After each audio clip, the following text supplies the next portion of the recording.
I'm going to pretend like it's a show. Let's pretend like it's a show. Or no, we're just going to be natural? Yeah. Okay. I'm just trying to hold my shoulders up because I slouched a bunch. Alright, guys. So today Noelle and I are just going to talk about whatever. I got drunk this morning, so I'm a little slurry, maybe. And Noelle is perfectly sober, I understand. I am. Well, you know. Mostly. Sober gets. Yeah. Yeah, so we're going to talk about relationships and whatever. Yep. Life. Jobs. No jobs. No jobs. Neither of us have jobs. Neither of us has a job. So let's talk about... I'm flipping out a little bit. How stressful. That was one of the first questions I wanted to ask you. Do you feel like it is to not have a job as a parent in this day and age? Yeah. Well, I feel like it's more possible today than it ever has been, which is great. I can do, like, lots of different things. There's lots of work from home options, like transcribing. I'm a good typist.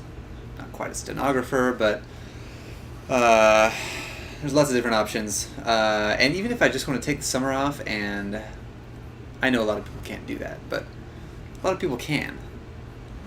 And even if you can't, you still can. Choosing and organizing our lives. Yeah. So it's freaking scary. I have to fight back panic attacks a lot, but like it's cool that I have the option to not work and just do what I love. I think I'm gonna write some, and yeah. So it's stressful, to answer your question. Mm-hmm. But I feel like it's true to who I am, and therefore it's gonna result in something good, even if it's just like a couple months off, where I refresh my energy and realize that maybe I can't do what I want for my whole life to win bread. What about you, Noelle? What is that like? So, I have almost 6-year-old and almost 6-year-old son, Mm-hmm. and I have not worked since he's been born.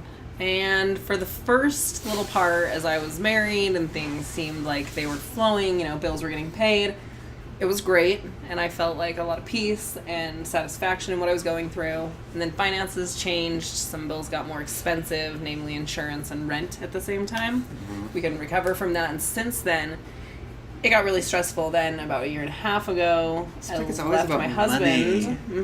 Money. Money. And then I didn't have any income, and my mom has been helping with my bills, so there are like weights in that relationship, and now things have changed. I broke up with a boyfriend, or he broke up with me, kicked me out, and then I was on my own financially, so went back to leaning on ex-husband-ish husband thing because we aren't complete with our marriage. So that's really horrible and stressful because all the emotions are tied into the money, are tied into the sex, are tied into the obligations, and I'm flipping out about the obligations. Uh-huh. So, I'm thinking I'll obligate myself perhaps more to earning money and gaining freedom of feelings and choices, because that's what I need most right now. So, I'm kind of stepping in the opposite direction as you because I've been feeling the fire for a long time, and now I need to go in the other way in that aspect. Yeah, it's interesting how like we talk about how great 2017 is and how many options we have, but it seems like it's always contingent on having money, because you gotta have walls around your face and roof over your head in order to live. And like, even if someone's able to provide that for you, is it ever like really free? I don't know. No.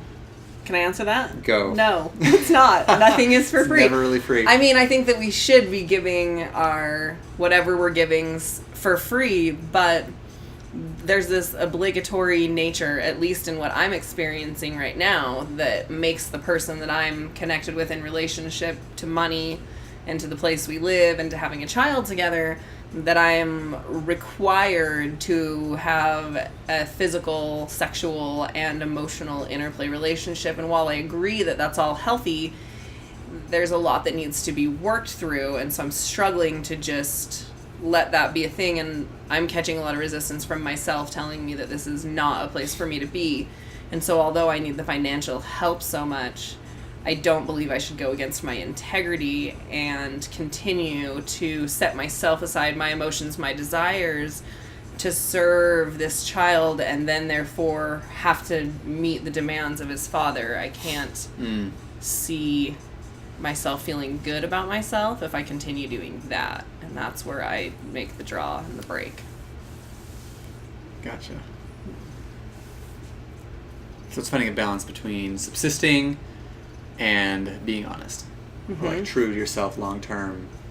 Yeah, and some factor of freedom, I believe, is like central for me in that, like being able to make my decisions about who my friends are, how I direct my body, whom I speak with. You know, there's so much more control than just the relationship between the two people that then has spiraled out into controlling kind of every relationship that I'm quote unquote allowed to have has to pass by this goalpost, and I disagree wholeheartedly.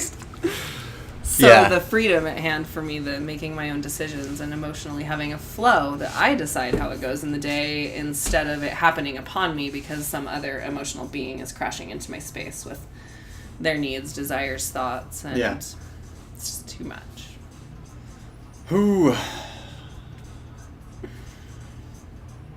So, I hear you're in an open relationship, and I've been having some struggles in closed relationships, may we call them. With these possessive boundaries. Do you find that there's a lot of satisfaction in some maybe some extra bonus freedoms that you are having due to these bonus choices? Freedoms. It's more like survival. Like I don't think I could be in a closed relationship right now. Having come out of let's see. I guess I kind of grew. I lived into a closed relationship because that was the default and that was what was expected. So I like lived into that by default. Default of what? Because like our there was no viewers other may option. not know. Okay, yeah. So give them a little context. So yeah, I grew up under a pretty. I grew up. Let's talk about Mormonism. Okay, let's talk about Mormonism. We grew up in Utah. We're Mormon. We beat the Mormons.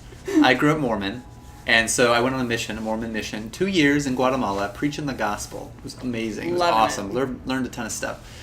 Came home, and the next step is marriage. So I got married, and it was great. I just never considered anything else, honestly, and that was fine for a long time. Now that I'm not in that marriage anymore, I've thought about who I am and what I want, and so I've realized that, man, freedom is great. Like, I can do whatever I want, and so getting into a relationship just became this scary thing that felt like it was slipping back into the same stuckness. And so I ended up kind of in an open relationship. There was this girl that I met, and she is polyamorous, and I am her boyfriend, and so I'm in a polyamorous relationship, or an open relationship. I guess they're different things, but whatever. Words are words. And so it's not so much about like having the freedom as not being in the stuck, closed relationship that I'm currently still afraid of. And so it's like, it's really good to be able to have a relationship and still have the freedom to, I don't know, like another girl if I want, or enjoy a woman's figure if I want. It's like, and I don't think the enjoyment of a relationship has to come at the cost of the enjoyment of all other people in that regard. That doesn't make sense to me. So I'm liking it. It's like, if you're going to have two relationships, it's going to be twice the work as one relationship. That is true, depending on how close you are, I guess. And so I don't have like multiple girlfriends or anything. I have one girlfriend. But it has helped me, being in an open relationship has helped me stay comfortable with where things are at, and it has allowed me to even have a relationship. So it's hugely important, being able to like have some format of relationships. And I like what you were saying about the whole, it shouldn't have to control or stop those other kinds of interactions with other people. That's what's been bothering me a lot, is that I've been getting a lot of flack, and have in the past when I was married, and then with a person I was just dating recently, about not being able to have friends of the opposite sex. And this is not okay with me. I advocate feminist values, and I am a very open-minded, open-talking, flavorful personality person, and I want to fill my life with different flavors of people. I think it's healthy for us, men and women.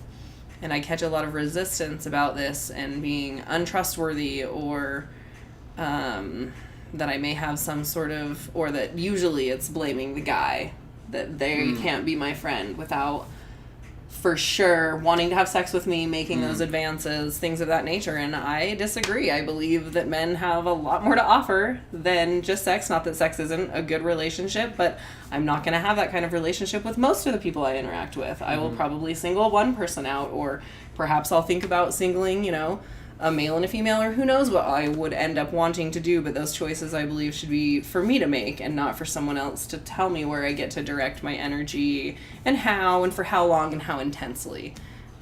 These seem like basic human freedom rights to me that we should all have and afford one another. And I can see myself having a better relationship with somebody who isn't trying to control those kinds of things about me. Gotcha. Yeah. It's 3:00. Should we go? Sure. Yeah. That's fun. good. Yeah. It was good to just get in front and rap. Yeah.